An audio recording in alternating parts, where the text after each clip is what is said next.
I can remember when me and my brother, when me and Myron was very young, Daddy said, he told us we wanted a shotgun. And of course, at that time, Mom and Dad didn't have the money to give us to buy a shotgun. So Dad said, boys, if you want to grow you a patch of beans, I'll help you with them and you buy you a shotgun. And my guess is we might have been maybe somewhere in the neighborhood of 7 to 10 years old. And so we growed us a patch of beans. Never will forget, they was half runners and pole beans. And Dad helped us. We took those pole beans to the market on Lexington Avenue, and we sold those beans for $3 a bushel. But we got enough money to buy us both a shotgun. And so you don't forget, but I think that's how Dad kind of got into this business, is, you know, just through the farming. He'd always farmed tomatoes, tobacco. Kim's family always tomatoes, tobacco. So we've always kind of had a heart for the farmer, for the farming. That's how we grew up. Yeah, that's how we grew up. Kind of all we ever knowed.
It needs to be said that Luther and Jolene, who's Michael's mom and dad, and Hoye and Christean Coates, who's Michael's aunt and uncle. In fact, they were here earlier today, and Hoye and Christean's in their late 80s, and Michael's mom and dad, of course, is getting up in years too.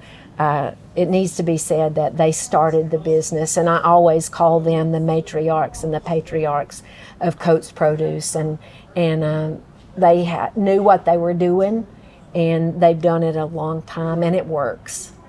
It didn't matter to them if people had money or not. I remember coming here, and there's a little blue box with, back then, you know, people got on the credit, and there was a little blue box there, and they never, if somebody needed something, they went away from here with it. They never wanted anybody, regardless of whether they could pay or not, they never wanted anybody to leave here needing something that they didn't take with them. I've seen them time and time again. If they thought somebody actually needed anything, it didn't matter if that person had $1 worth or if they had $100 worth. If they thought they needed it, then they didn't have the money to pay for it. It didn't cost the customer a penny when they went out the door with it. And we've watched that over the years. Yes, it's a good learning lesson. We've watched that over the years, and we've tried to carry on that same tradition. I think their philosophy was you can't outgive God, and that's been part of their blessing.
dreamed that all the family would be part of it.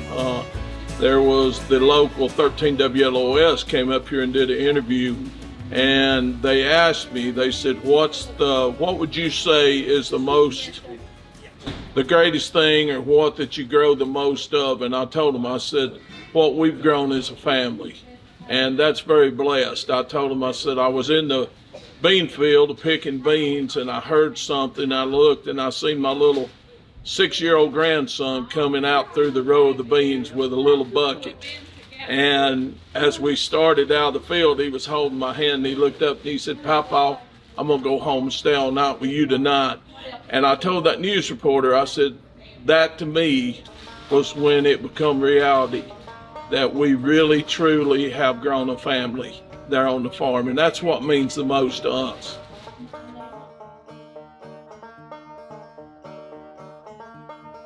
I'm Jolene Coates, and we have lived here in the Grapevine section. I've lived here all my life, and I live on the farm that I was raised on.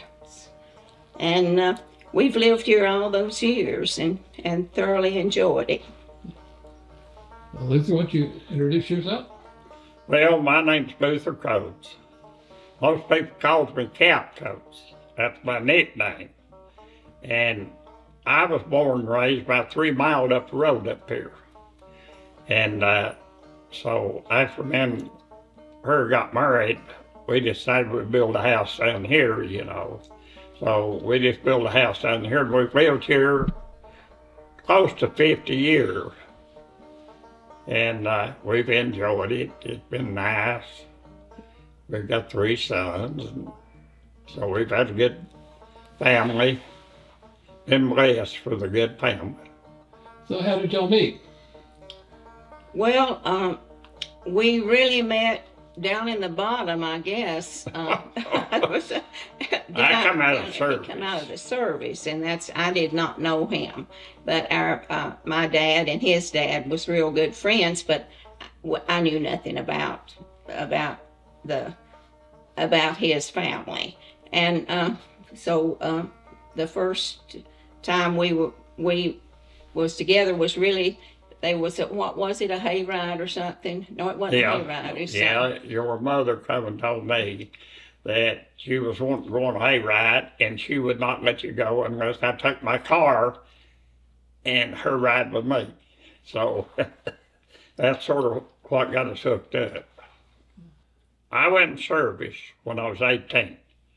I went in the Army, and I went to Germany. I stayed over there 19 months. And I loved it, you know. And that's when I come back. When I come back is when I met her. So we just struck it off, didn't we? We did. So how long did you date before you got married? 2 years. 2 years, yeah.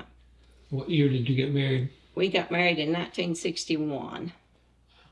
Long time. Long time. Yeah, I've been married 62 years. We've been married a long time. Yeah, we have. So you say you have 3 children. You have Michael, Myron, and McCrae. 3 boys. And we have 5 grandchildren, and we have 5 great-grandchildren. 5 great-grandchildren. So before the farmers market opened in the late 70s and you were the first tenants over there, where else were you before that with your produce? Well, I had really worked in a grocery store 1 year before we started in. I started out the supermarket. And I worked out there 1 year, and then after that we went in produce, wasn't it? Yeah, it was in 1977. Yeah. We was over on Exton Avenue the last year they was over there before they opened the market, wasn't it? Yes, for And, just a few months. But after we moved over there, me and my brother, we worked the Dreamland Drive-In Theater, selling produce. Yeah. It was just slow at that time. Oh, when we Lord, first Mark, opened up, it was dead. it was really slow. For the first 2 or 3 years. Yes, it was dead. slow, and then We'd go over there, we'd bring Jolene and Christine stuff to sell. Me and Hoye would have to come back over there and get it and take it to the flea market and sell it. it was really slow. Oh, it took a while to build it up, you know. It took probably about 10 years Yeah. to build it up, to get a wonderful clientele of people. Christine and I just got real busy, and we just couldn't handle it. The two of us over there, we couldn't handle it because we got real busy over there, and so they had to come and help us. So that's how that was. Never will forget that. We had a security guard up there at the bar.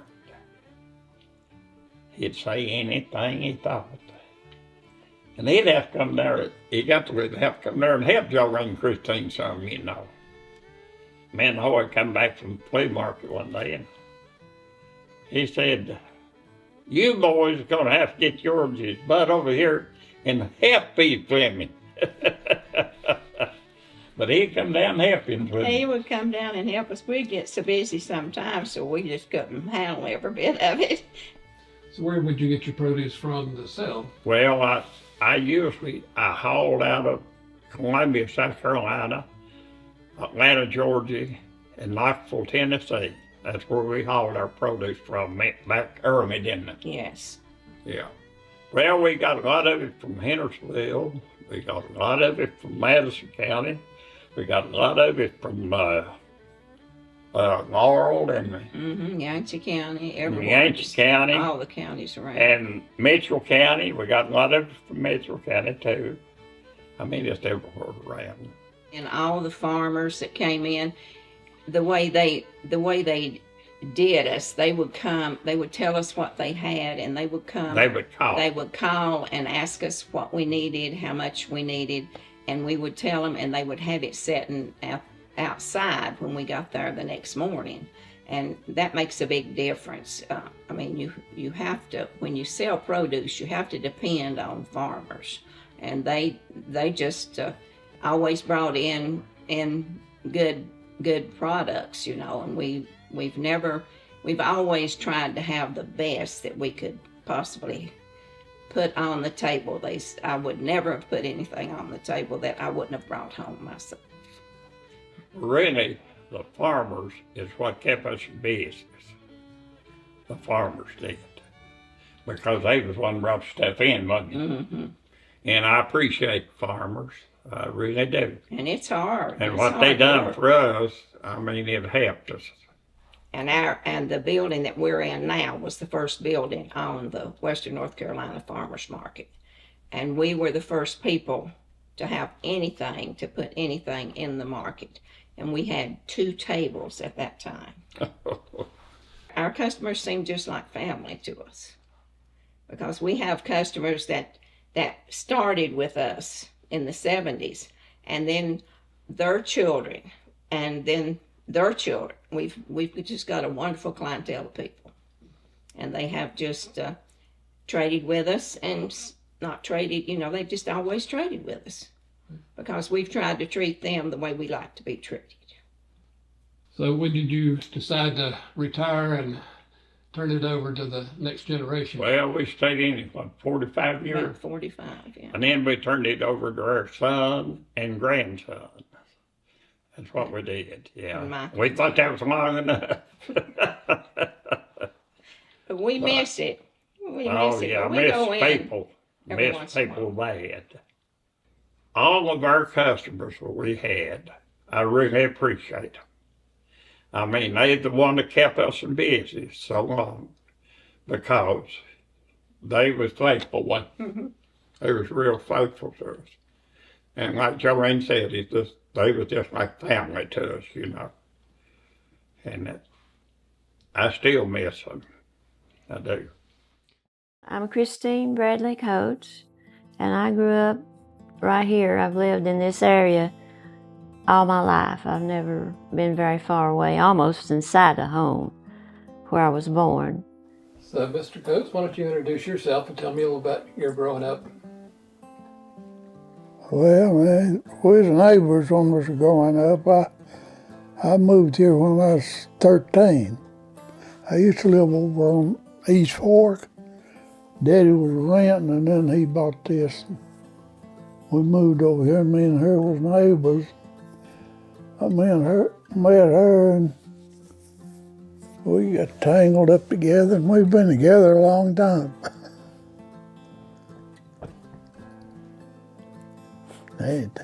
Ain't much to tell about us. We just old crop sharing people. Daddy, he worked on a job. After we got over here, and I done the farming, I wasn't but 13-year-old. He'd hit me on Saturday. And that was about all, wasn't it? Well, I started out working 3 Mountaineers, that woodworking place up in Biltmore, up in what they call coon development. I worked up there about 17 years, and then brother, he was already over on Lexington Avenue in produce, and he's younger than I am, and he called me and asked me to go in with him. I said, when? And he said, anytime. I said, I'll be over in a few minutes. And I just turned in 2-hour notice and left. Went over and I stayed in that till, about 30 years altogether. And the doctor told me to get out of there. I'd have probably been like he is, still working. It killed you just lay around. You worked all your life. Well, I worked up there and we built this house. I worked on this house till way in the night till 11 o'clock sometimes, and get up the next morning and go to work. So when you were down on Lexington, you were on South Lexington down there at that? Yeah, down there at that market. That's where we went to, and then they built the farmers market. And my brother Cap, he said they weren't going over. Him and Jolene weren't going.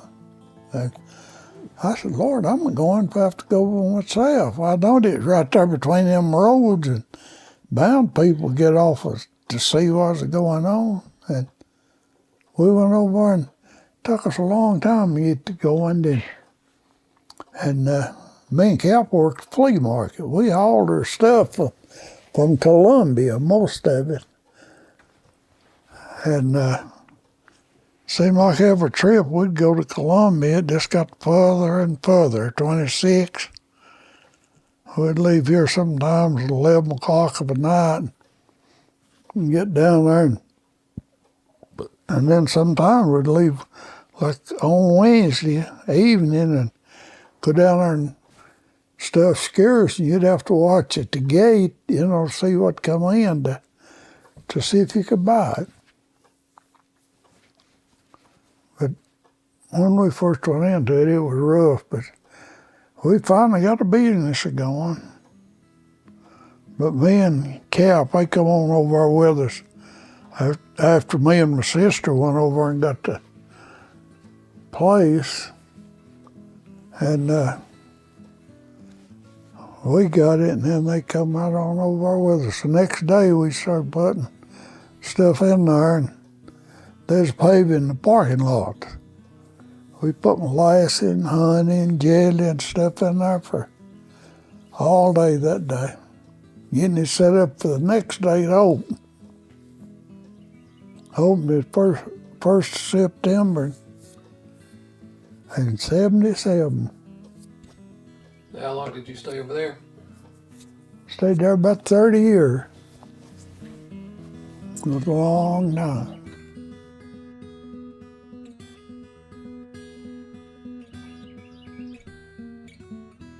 Hi, Tim. Colby Coates, one of the owners here at Coates Produce at the Western North Carolina Farmers Market. Hey, Tim. I'm Myron Coates, also part owner here at Coates Produce at the Farmers Market. So, Myron, how did you get started in this? What's kind of your earliest memories of coming over or helping out? My earliest memories were as a young, while I was in high school when my mother and dad started. My brother Michael and I would come up here and work with them during the summer when we weren't in school. And we'd also farm and grow some of the vegetables like the beans, squash, tomatoes, things like that there on the farm while Dad and Mom were up here selling them. Yeah. So when did you kind of start full time, or kind of how do you? I retired from the phone company from Verizon in 2014 in Weaverville and started up here 3 weeks later in April 2014. It went full time up here. I always said that I didn't want to be a farmer or anything, but I couldn't get it out of my blood. Just decided that's the life we live.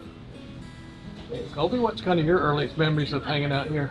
So I started working here at the farmers market when I was in high school. I would work here during the summers. I remember coming up here, I would have football and basketball workouts, and I'd come up here and work half a day and then go to football practice in the evenings. And probably my sophomore year of high school I started.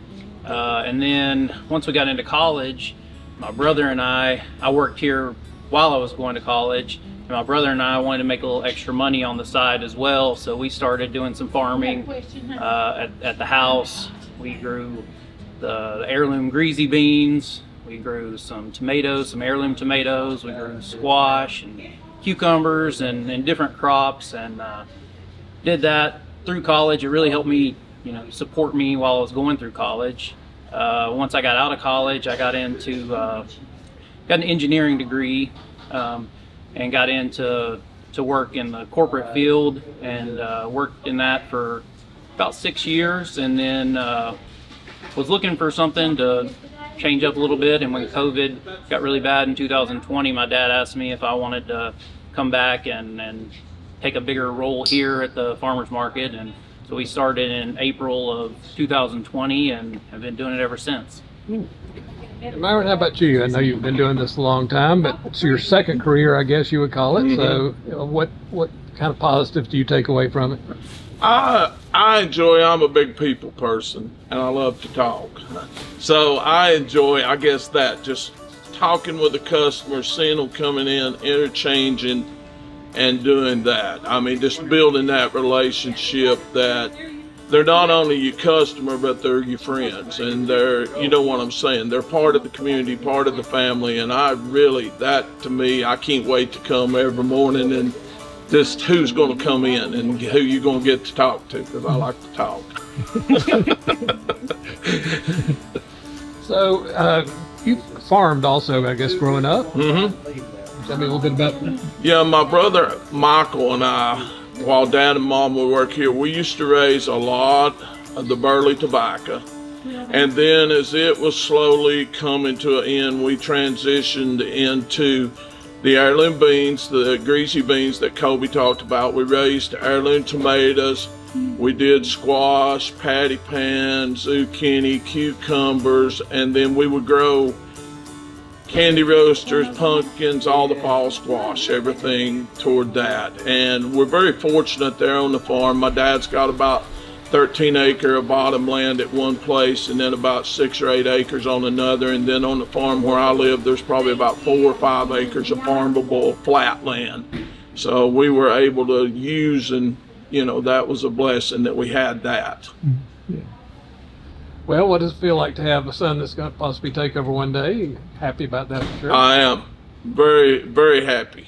I mean, it's like I said before about the family. I mean, there's nothing more important when you see your family follow in the footsteps, and they're on the same ground that your grandpa, you know what I'm saying, was where he lived, and that family, that farm's going to continue. And you see so many sold off now, and that's another aspect that, when we wake up, that we're really blessed to have that.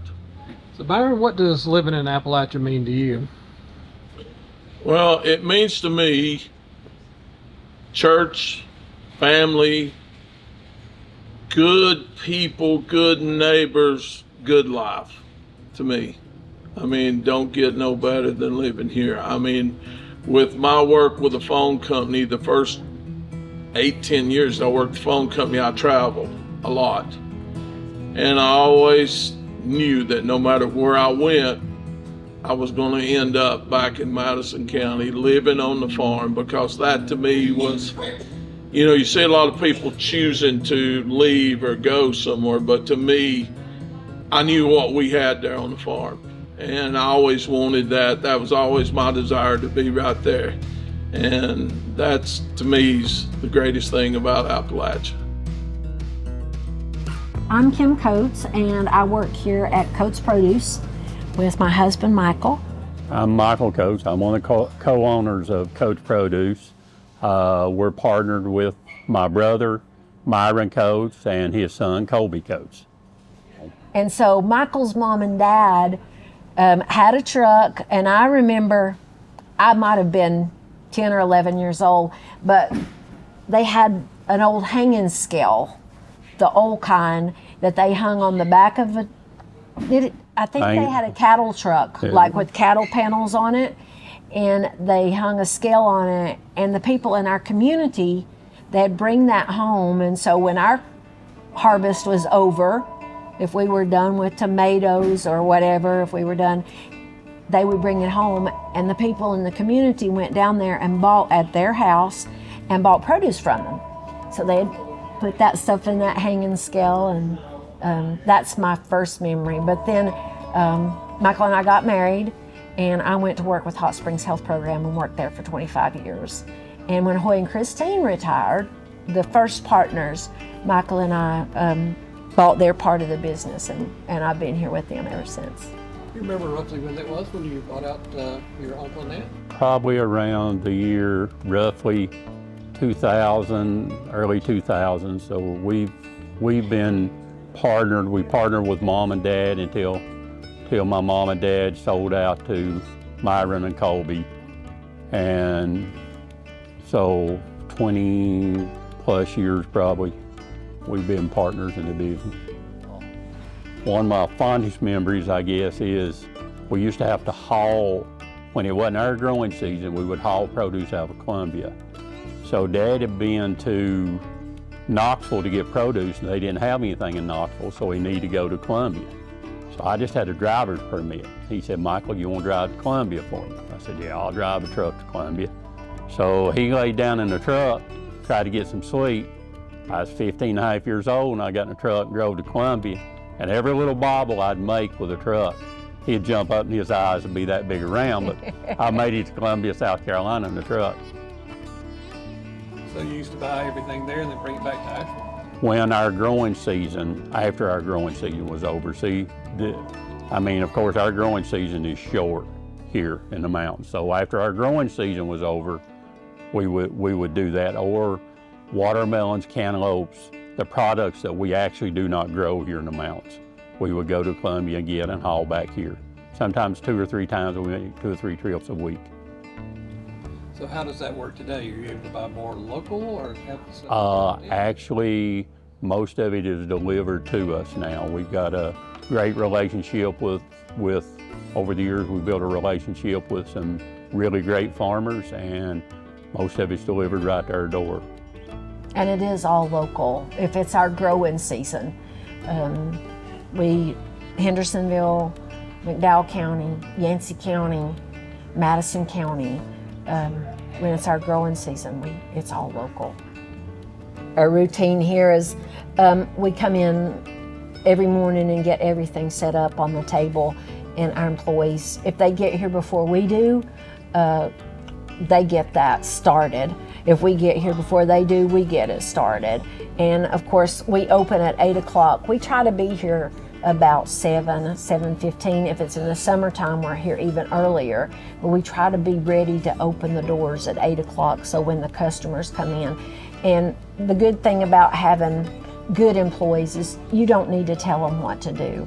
If they see our group of employees, if they see something that needs to be done, they're all over it. We don't have to tell them. And we just keep the tables filled up and keep waiting on our customers. And are most of your customers local or tourist or long time, or kind of a combination of it all? Both. We have local customers, we have a lot of tourists. Our customer base, as Kim said before, we've got some great customers, and our customer base is, we wait on 3rd generation customers all the time. They'll come in and say, my grandma come here, my grandpa come here.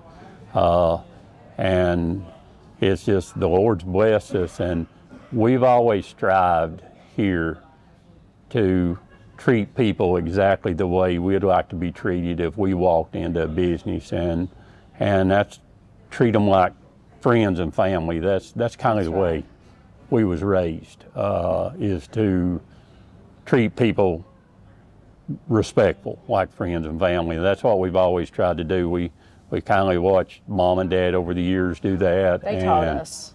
They taught us to do that, and so we don't treat anybody any different. It don't matter if they don't buy anything or if they do buy anything. We're the same to them, and so the Lord's blessed us by doing that. We treat people just like we'd like to be treated if we walked into their business. In 40-some years, when Michael's mom and dad, they've made lifelong friends here. And we've watched, at least I have watched their kids grow up, and some of them move on. And we've been able to watch them grow up. I'll tell you a little story about Michael's daddy, Luther. This little girl came in one time, and she came through the door and she was saying, "Where's my Nana? Where's my Nana?" And I said, "Honey, I don't know where your Nana is." And this was third generation customer. The grandmother had been a customer, the daughter, and then this little girl. And the daughter said to me, "She's not looking for her Nana. Mr. Coates gives her a banana every time she comes in." And so we've been able to watch that, and a lot of the customers have been. We've watched them through sickness. We've been with them through celebrations, and they've become our family. And we've been able to cry with them and laugh with them and pray with them. And so a lot of them have become our family, and they've been lifelong friends to us. The Coates family's roots run deep. For generations they have farmed, hunted, attended church, raised their children, participated in school events, and helped out their neighbors, becoming pillars of their remote mountain community. They are known for their engaging personalities, strong work ethic, fairness, and generosity. I've known the Coates family since the 1970s and have become friends with all three generations over the years. I've always admired the strong bond and loving relationship between the family members and been amazed at how well they work together. They create a relaxed and welcoming atmosphere, joking with each other and engaging with their customers. Every time I visit, I'm warmly greeted, no matter who's working that day. We've become personal friends, and over the years they've invited me to community and church events and introduced me to other wonderful folks they thought I should know. I go to visit them at the market for the friendship and the conversation, and come away with some wonderful produce, along with ideas and recipes on how to fix what's fresh and in season. It's a tribute to the Coates that they've been able to make a successful business while treating their employees and customers like kin. It's been my honor to get to know them, and if you're in the area, I hope you'll drop by the Coates Produce and get a taste of what this Appalachian family has to offer.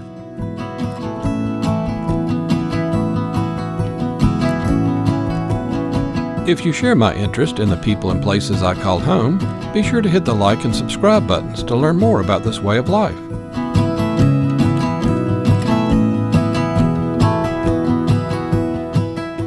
On this channel, I hope to continue to honor the people, vibrant culture, and strong traditions of Appalachia.